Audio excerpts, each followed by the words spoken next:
Hi, and welcome to Moments of Magic.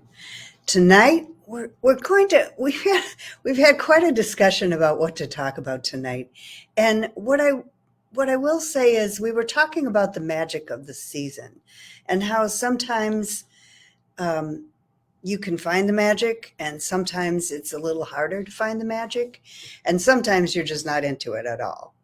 And we've kind of both been at a place where we weren't into it very much. And this past weekend, we were doing some healing work and some readings for people in La Crosse, some friends of our family, and for some reason, and this is not really a surprise, but focusing outward on other people and how you can bring this to other people is a really good way to get back reconnected with magic, and with the magic that is this season. So in doing that, so we were discussing, so what does that mean about stones? And I've really been wanting to focus on stones that sort of are for self-care for this season, and for any stressful time, but for this season particularly, it seems like you need some things around you that create a better feeling, if you will. And so he, this dude Him. asked me, so do you have a stone? Do you have a stone, a particular stone that you use personally for healing? And I thought about it, and I thought, well, the one I always grab without question is this carnelian. And carnelian is a good stone. It has some sort of general meanings that everybody understands or gets or whatever. Um, and then for me, I use it for everything. So I grab it when I want to feel grounded. I grab it, I put it on my second chakra, and I sort of sit with it for a bit, and it will ground me. I grab it when I'm feeling sad, and I put it on my heart, and it, for some reason, activates something within me. Maybe it's just more energy. Maybe I'm not really honestly sure what it is, but it works with the heart. It works with the emotions as well. I grab it when I just want to feel better. And it's a good worry stone. It has indentations in it that fit my thumb, and it's smooth and it's comforting, and sometimes that's all you really need in a stone, is something that's just comforting. Hi, Anne. So it's so so for me, the magic of that is just having this available for me to grab when I need it. And for me, that's how I use my own personal stones for self-care. You were going to talk a little bit more about how you found some magic in the stones, and you've actually had some what appeared to be some very some epiphanies about using stones that you've used for a long time. We were using them on on different people this weekend, and he came to a new understanding. What he said was he came to a new understanding of the use of a few stones. Yeah. So So this is an over to old you. story that I probably some of the thousands of you may have heard before. It's about this thing. This is an apophyllite cluster.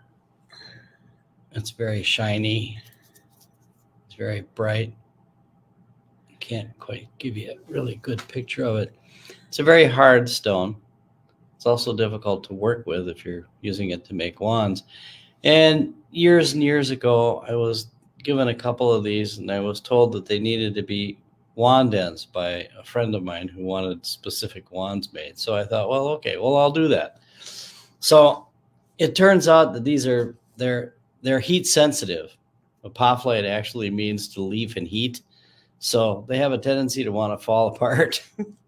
And so I was fiddling around with it, trying to come up with a way to work with it.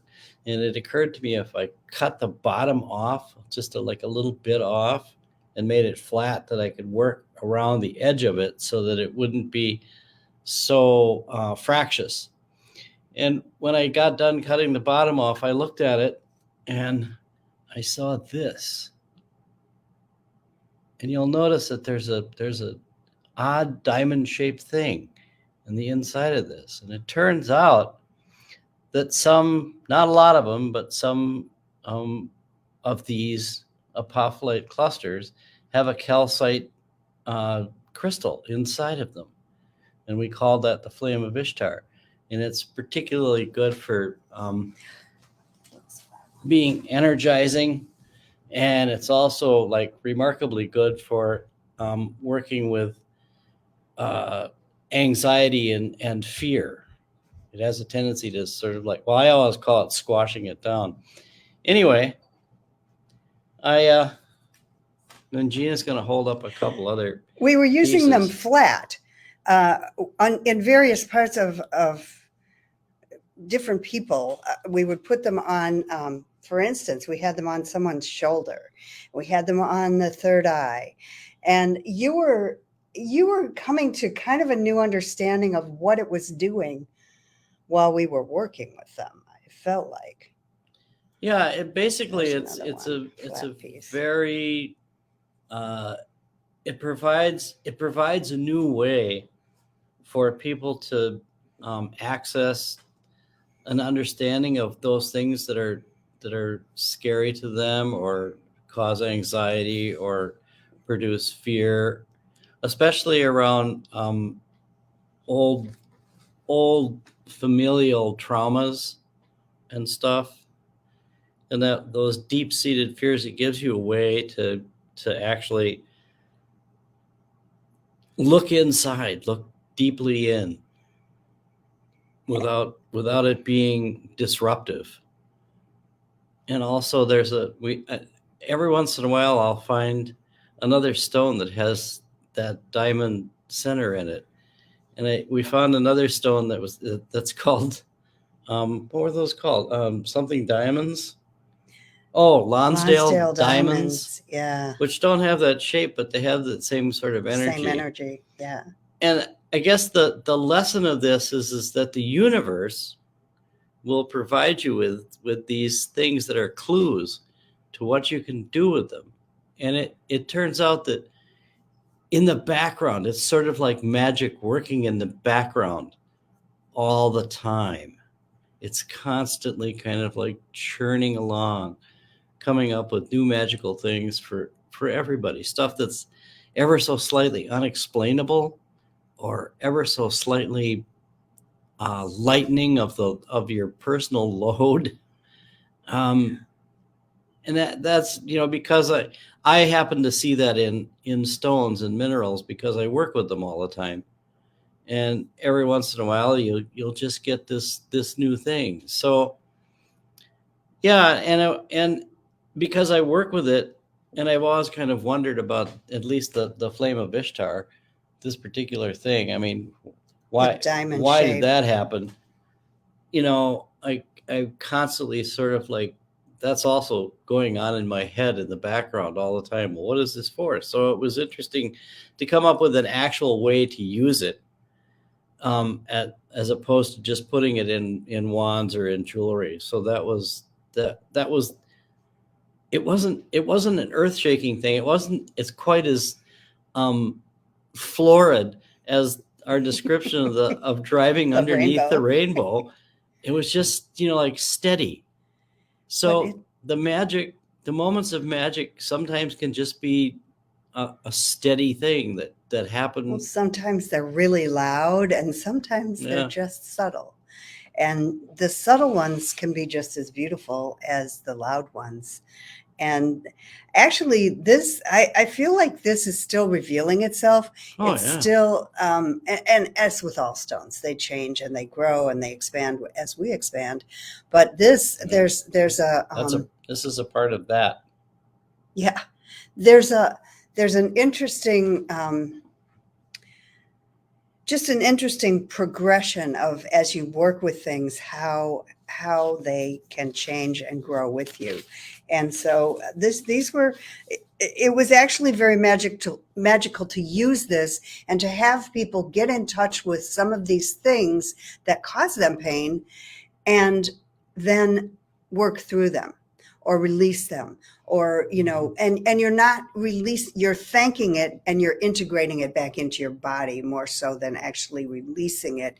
You're releasing the pain of it, but you're keeping the understanding and the wisdom that comes from that. And so this stone has been a real teacher for us, actually. And then there's always the carnelian, the warm and fuzzy stones that you go to again and again. So these are some of our current favorites. These are stones that have helped us come back to the magic of this season, which is really about sharing what you know with other people and what you whatever your gifts are with other people. And it's not really about it's just about that. And so anyway, we would love to have your questions. If you have a question or you would like us to talk about something that pertains to stones or wands or magic or whatever, we would love to hear from you, and we appreciate you all. And do you have anything to add? Yeah, I think it's important to remember that magic isn't always showy. Magic is actually going on all the time. And, sometimes it's particularly noticeable at various times of the year. The beginning of winter and the beginning of summer.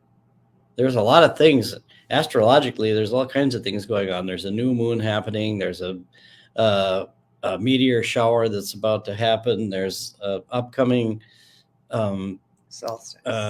There's the solstice. There's which also the we will be change of talking about season. next week. And there's a total solar eclipse, if you happen to be in Texas, that you'll be able to see in April. There you go. So, I mean, there's a lot of stuff going on all the time. It's a sort of a steady moment of magic. Happy holidays. Thank you so much. And we will see you next week at 7 on Wednesday, 7 Central Time. Thank you so much.